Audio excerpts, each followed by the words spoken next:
Elon ভাই টাকা টাকাটা লন ভাই।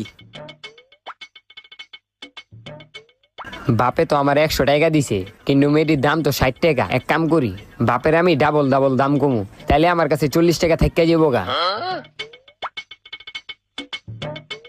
বাবা, এই যে তরকারি লইছি। তরকারি নিয়ে আইছ বাবা, কোনটা কত নিছে? বাবা, ভেন্ডি হলো 40 টাকা আর টমেটো হলো 60 টাকা, মোট হলো 100 টাকা। হ্যাঁ 100 টাকা নিছে।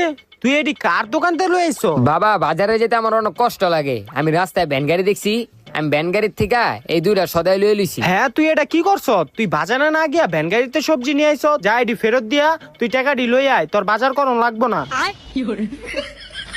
বাবা, এটি তো ফেরত লইব না। এটি না ফেরত নিলে তুই আজকে ঘরে ঢুকতে পারবি না, যা। বাবা, এবারের মতন মাফ করে দাও বাবা। ছাড়,